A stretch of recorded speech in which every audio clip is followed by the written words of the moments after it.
नमस्कार, HNN news जुनून सच दिखाने का मैं हूं आपके साथ उन्नति भटनागर। बुलेटिन की शुरुआत करेंगे बढ़ के साथ। एमपी के जबलपुर में बड़ा हादसा, बरगी बांध में पर्यटकों से भरा क्रूज डूबा है। हादसे में 9 लोगों की मौत हुई है, कई लोग लापता बताए जा रहे हैं। 23 पर्यटकों को सुरक्षित निकाला गया है। मौके पर राहत और बचाव कार्य लगातार जारी है। हादसे के वक्त क्रूज में 49 लोग सवार थे। तो देखिए, बरगी बांध में पर्यटकों से भरा क्रूज डूबा है। ये बड़ी खबर। हादसे में 9 लोगों की मौत, कई लोगों के लापता होने की भी खबर। तो 23 पर्यटकों को सुरक्षित निकाला गया है। तो मौके पर राहत और बचाव कार्य जारी है। तो हादसे के वक्त क्रूज में 39 लोग सवार थे। तो देखिए, एमपी के जबलपुर में बड़ा हादसा हुआ है, जहां अचानक चले आंधी तूफान के चलते नर्मदा बरगी डैम में चलने वाला क्रूज डूब गया। इसमें करीब 39 लोग थे। हादसे में अब तक 9 लोगों की मौत हो गई है, जबकि 23 लोगों को रेस्क्यू कर लिया गया है। वहीं अभी भी कुछ लोग लापता है, जिनकी तलाश की जा रही है। तो एसडीआरएफ लापता लोगों की तलाश कर रही है। बताया जा रहा है कि गुरुवार की शाम अचानक तेज तूफान की वजह से पानी में लहरें उठने लगी और इसी दौरान क्रूज ने अपना संतुलन खो दिया और पलटकर डूब गया। तो देखिए, मौके पर राहत बचाव कार्य जारी है। हादसे के बाद क्रूज में 39 लोग सवार थे। तो एमपी के जबलपुर में ये बड़ा हादसा हुआ है। तो बरगी बांध में पर्यटकों से भरा क्रूज डूबा है। हादसे में 9 लोगों की मौत, कई लोग लापता हुए हैं। तो 23 पर्यटकों को सुरक्षित निकाला गया है।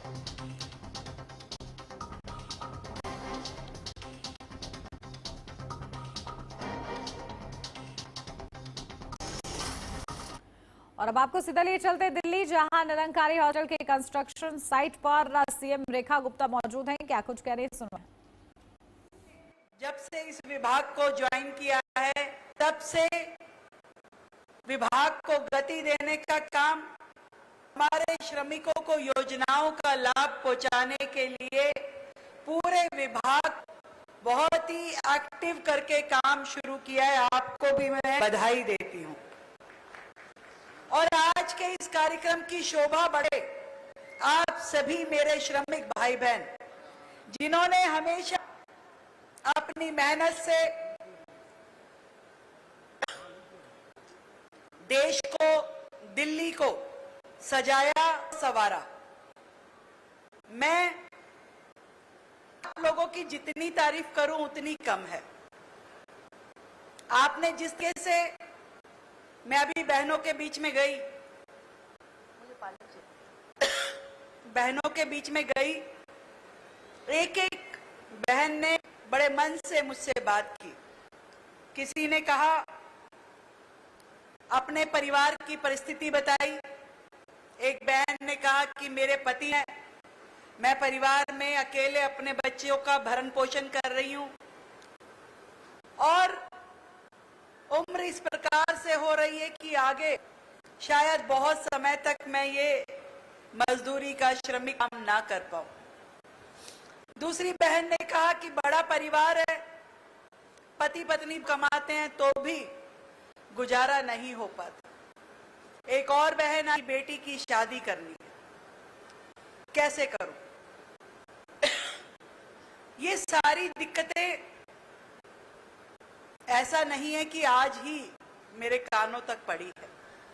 हमने 1 साल पहले सरकार संभाली और इस 1 साल में जो पूरी तरीके से श्रम मंत्रालय डिफंग पड़ा था, एक भी योजना का लाभ जनता को, हमारे श्रमिक भाई बहनों को नहीं मिल रहा था।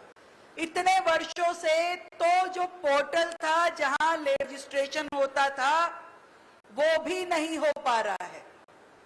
और हमने आने के बाद उस पोर्टल को नया बना के रिवाइव करके जन के बीच में फिर से डाला है, ताकि हमारे श्रमिक भाई बहन जो दिल्ली में काम कर रहे हैं वो अपना रजिस्ट्रेशन पोर्टल पे कर सके और उसके माध्यम से सरकार की जितनी योजनाएं हैं उसका लाभ आपको मिल सके। हम ये चाहते हैं आपकी जितनी दुख तकलीफें हैं, हर एक तकलीफ का समाधान हो, आपको बेहतर काम करने की परिस्थितियां मिले। सुविधाएं मिले, जीने सरल राह मिले, बच्चों को पढ़ाई मिले, आपको स्वास्थ्य, और इन सब को करने के लिए सरकार कोई भी कसर छोड़ने वाली नहीं है, ये मैं आप वादा करती हूं। आप जिस तरीके से मेहनत करते हैं, एक एक ईंट पे ईंट रख करके बड़ी बड़ी इमारतें खड़ी करते हैं, देश को विकास की ओर लेके जाते हैं और इस सपने को करते हैं जिसको 140 करोड़ भारतीय हैं, विकसित भारत, विकसित दिल्ली, और उसमें आपका को कभी नकारा नहीं जा सकता। इसलिए जरूरी है कि हर सुख सुविधा का ध्यान रखा जाए। और आदरणीय प्रधानमंत्री नरेंद्र जी तो हमेशा से हमारे श्रमजीवी भाई बहनों के लिए सम्मान का जीवन देने के लिए कार्य योजना को रूप देने में लगे रहते हैं। हमने मैं भी देखा है, जब देश में फैक्ट्रियों पे हड़ताल, कंस्ट्रक्शन साइटों पे धरना और देश हमेशा टकराव की राजनीति रहती थी, पर जब से मैंने कार्यभार संभाला है, हमने देखा कि कैसे एक योजना को बनाया गया जो हमारे लाखों करोड़ों श्रमिक भाई बहनों के लिए वरदान साबित हुई। मोदी जी की हर नीति में, हर ने और विकास के हर कार्य में श्रमिकों का लाभ दिखाई देगा। उनके व्यवहार में, चाहे वो कभी श्रमिकों पे फूल बरसाए हो, उनके साथ जमीन पे बैठ के भोजन किया हो, उनके साथ चर्चा की हो, हर उनके व्यवहार में ये दिखता है कि वो देश के श्रमिक भाई बहनों के लिए हम से जुड़ के काम करते हैं।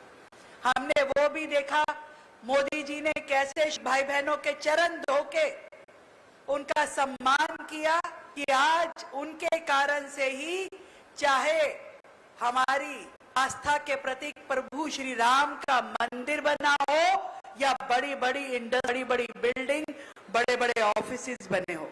और मैं गर्व से कह सकती हूँ कि अब की मेहनत से देश ने पूरे विश्व में जो बनाया है, उसमें आपकी बहुत बड़ी हिस्सेदारी है। चाहूंगी कि एक बार जोरदार तालियों से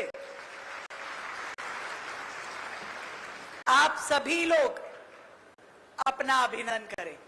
और जिस तरीके से पहले देश में कितने पुराने और ऐसे कानून बने हुए थे जिससे हमारे लेबर को सुविधा मिलने की बजाय शोषण होता था, पर मोदी जी ने उन सभी कानूनों को समाप्त करके जो योजनाएं बनाई, वो प्रधानमंत्री श्रम योगी मानधन योजना हो, प्रधानमंत्री सुरक्षा बीमा योजना हो, प्रधानमंत्री जीवन ज्योति बीमा हो, इन सबको लागू करके हमारे श्रमिक भाई बहनों के जीवन में उद्धार करने का काम देश के प्रधानमंत्री आदरणीय मोदी जी ने किया है।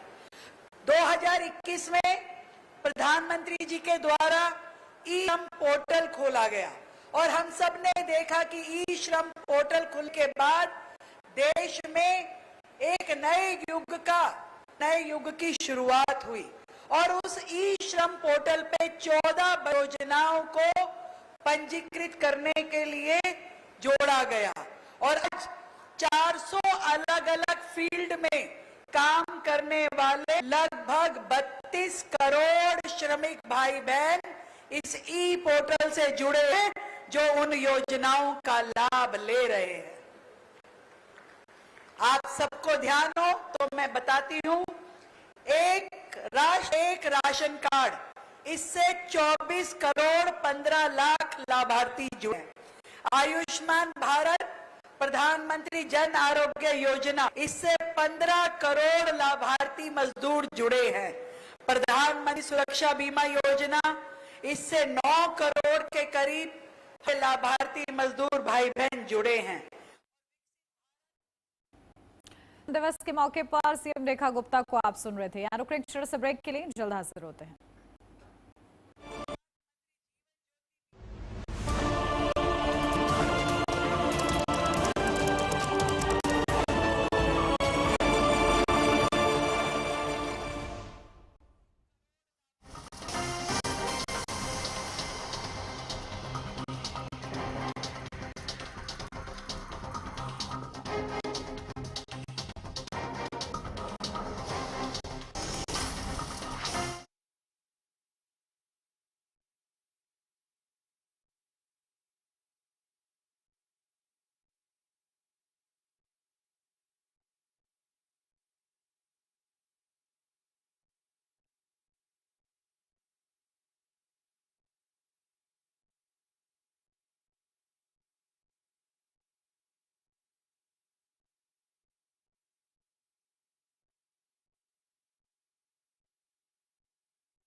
पसंदीदा न्यूज चैनल HNN 24/7 अब टाटा प्ले के चैनल नंबर 111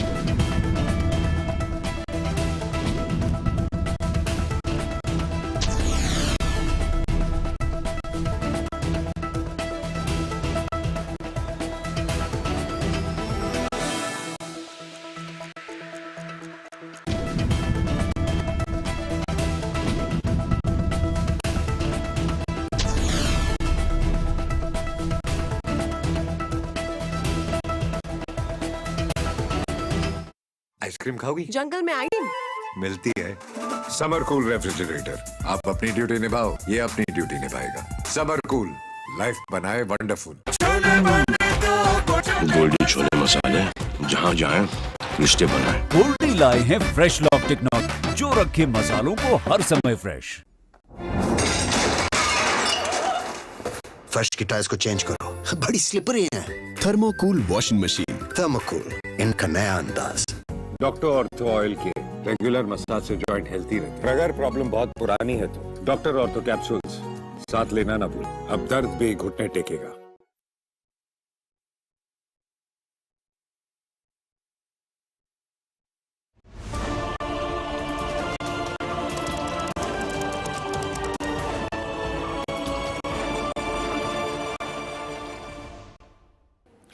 ब्रेक के बाद स्वागत का बढ़ते हैं आगे। अब बात करेंगे जबलपुर हादसे की, जहां सीएम मोहन यादव ने दुख जताया है। हादसे के प्रति सरकार पूरी तरह संवेदनशील। जबलपुर मुआवजे का ऐलान, मृतकों के परिजनों को 4-4 लाख की मदद। तो ये बड़ी खबर आपको बता रहे हैं। हादसे के प्रति सरकार पूरी तरह संवेदनशील है। जबलपुर हादसे में मुआवजे का ऐलान किया गया है। मृतकों के परिजनों को 4-4 लाख की मदद। तो देखिए जबलपुर हादसा, जहां सीएम मोहन यादव ने दुख व्यक्त किया है हादसे के प्रति। ये कहा है कि सरकार पूरी तरीके से संवेदनशील है। तो मुआवजे का ऐलान भी किया गया है। तो दुखद देखिए ये हादसा हुआ है, और इस हादसे में जिन लोगों ने अपनी जान गंवाई है या जो लोग घायल हैं, उनके साथ प्रशासन है, ये कहा जा रहा है। तो मृतकों के परिजनों को 4-4 लाख रुपए की मदद। तो हादसे के प्रति सरकार पूरी तरह संवेदनशील।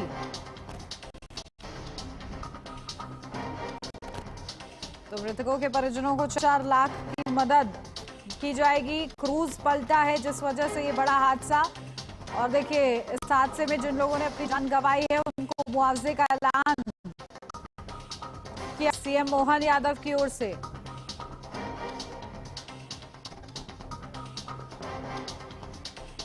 तो एमपी के जबलपुर में ये बड़ा हादसा, जहां पर देखिए बरगी बांध में पर्यटकों से भरा क्रूज डूबा था। हादसे में 9 लोगों की मौत की खबर और कई लोग लापता बताए जा रहे हैं। तो 23 पर्यटकों को सुरक्षित निकाला गया। मौके पर राहत बचाव कार्य जारी रहा। हादसे के वक्त बताया जा रहा है कि क्रूज में 39 लोग सवार थे। तो गुरुवार को ये बड़ा हादसा हुआ, जहां अचानक चले आंधी तूफान नर्मदा बरगी डैम में चलने वाला क्रूज डूब गया और इसमें सवार 39 लोग। हादसे में अब तक 9 लोगों की मौत हो गई, जबकि 23 लोगों का रेस्क्यू कर लिया गया। अभी भी कुछ लोग लापता हैं जिनकी तलाश की जा रही है। तो एसडीआरएफ लापता लोग तलाश कर रही है। बताया जा रहा है कि गुरुवार की शाम अचानक आए तेज तूफान की वजह से पानी में लहरें उठने लगी। इसी दौरान क्रूज ने अपना संतुलन खो दिया और पलट कर डूब गया।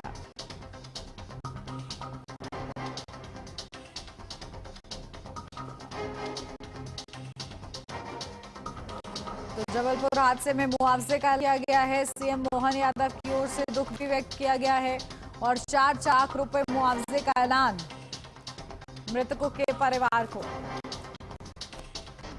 अपडेट ले लेते हैं, हमारे संवाददाता मनीष हमारे साथ जुड़ गए हैं। मनीष, क्या कुछ जानकारी रही है?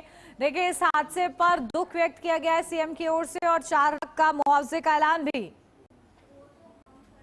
हाँ जी बिल्कुल, जैसा कि मैं बताना चाहूंगा, इस मामले में पहले ही जो है अलर्ट आया था बरगी बांध में कि क्रूज को जो है ना उतारा जाए, पर जो है प्रशासन की लापरवाही की वजह से इसे क्रूज को जो है में उतारा गया, डैम में उतारा गया और उतरते से ही 1 घंटे बाद ये पलट गया वहाँ पे। और पलटते से इसमें इस लोग के आसपास सवार थे, उसमें से 4 पर ही मौत हो गई थी। और इसके अलावा देर रात तक जो है लापता की खोज एसडीआरएफ जांच कर रही थी वहाँ पे। अभी सीएम साहब जो है वहाँ पे जाने उम्मीद है कि जाके जो है मृतकों के परिवार को सहायता राशि भी प्रदान करेंगे। साथ ही वहाँ पे आश्वासन दिया जाएगा कि ये घटना हुई है और दोषियों पर कार्रवाई करने के लिए भी सीएम का निर्देश जारी हुआ है। ठीक है, बहुत शुक्रिया मनीष आपका तमाम जानकारी के लिए। दिल्ली सरकार ने सोमनाथ स्वाभिमान पर्व सोमनाथ यात्रा आयोजित की है। इसी के तहत सा गुप्ता ने सोमनाथ के लिए एक विशेष ट्रेन को हरी झंडी दिखाकर रवाना किया।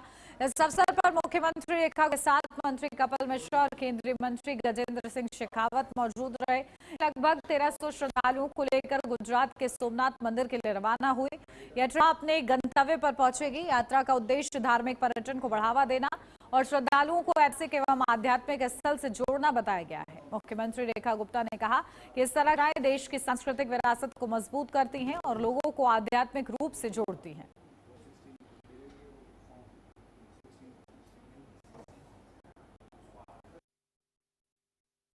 में पहुंचे हैं 1000 से हमारा ये मंदिर सोमनाथ जी का, महादेव जी का मंदिर वहां पे खड़ा रहा। विकट परिस्थितियों में भी, अनेकों आक्रमणों के भी महादेव की कृपा हम सब पे बनी रहे।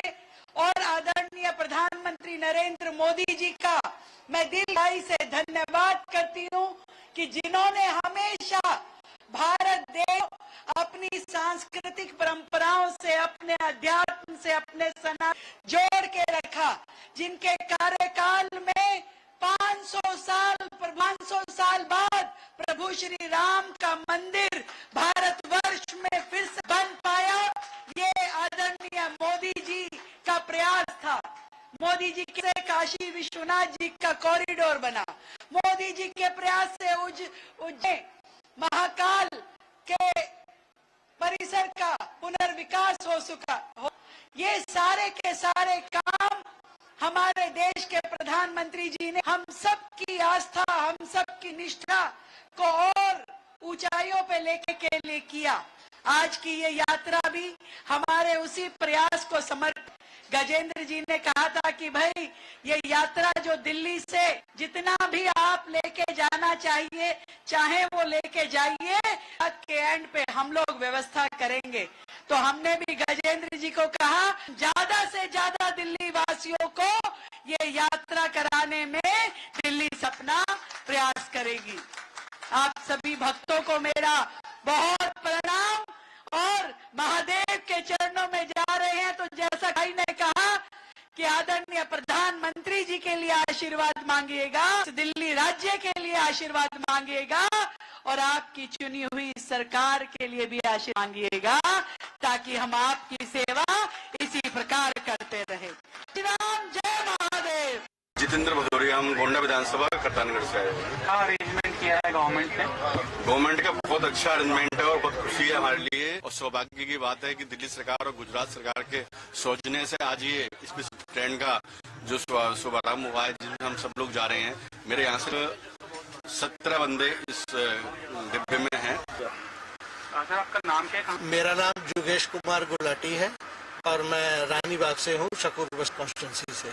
रेखा गुप्ता जी सीएम है, उन्होंने वादा किया था, लेके जा रही हैं सबको। और बहुत आप ही देख रहे होंगे कि कितनी भीड़, कितने लोग आ रहे हैं। मेरा नाम नीरज है, नीरज शर्मा, मैं शकूर बस्ती से हूँ। ये यात्रा खास क्यों है? वैसे तो आप कई यात्राएं कर चुके हैं। सर, ये खास है कि ये एक हमारे धर्म को प्रोवोक कर रही है, सब कर रही है कि सब लोग अपने धर्म से पक्की तरीके से जुड़े। पहली बार जा रहे हैं भगवान सोमनाथ के दर्शन? जी, सोमनाथ पहली बार जा रहे हैं जी। दिल्ली में नए मेयर और डिप्टी मेयर के पदभार संभालने के साथ ही नगर निगम की कार्यवाही देखने को मिल रही है। इस बीच यमुना पार क्षेत्र में ट्रैफिक अव्यवस्था और अतिक्रमण जैसी सारी समस्याओं पर सख्ती शुरू कर दी गई है। वहीं आनंद विहार बस अड्डा और रेलवे स्टेशन मुख्य मार्ग पर दिल्ली नगर निगम की ओर से औचक निरीक्षण किया गया। इस निरीक्षण में डिप्टी मेयर मोनिका पंत खुद मौजूद रही। उन्होंने मौके पर हालात का जायजा लिया, कार्यों को आवश्यक दिशा निर्देश दिए। इस दौरान उन्होंने कहा कि उन्हें नई जिम्मेदारी मिली है और उनका दिल्ली को साफ सुथरा और अतिक्रमण मुक्त बनाना है। निरीक्षण के दौरान एडिशनल चार्ज शाहदरा की डिप्टी कमिश्नर ममता यादव भी मौजूद रहीं।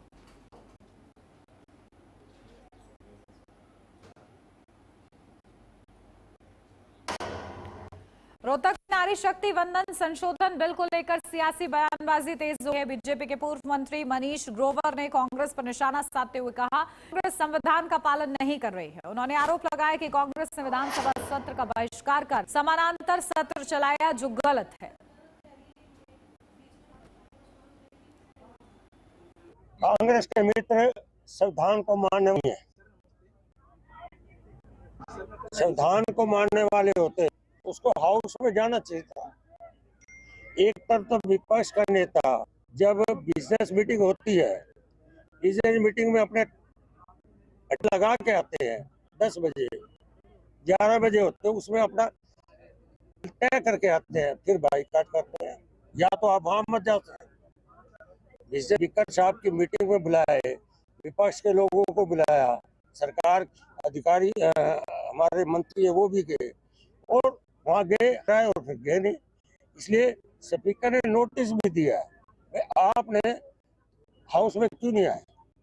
इसलिए ये जो बार बार महिला आरक्षण पे कह रहे हैं सरकार राजनीति करे, राजनीति आप लोग, आपकी इच्छा नहीं है महिलाओं को 3% आरक्षण देने का, आपकी इच्छा नहीं है। और इसी के साथ इस बुलेटिन में बस इतना ही। खबरों का सिलसिला आगे भी जारी रहेगा। आप देखते रहिए एचएनएन न्यूज़, जुनून दिखाने का।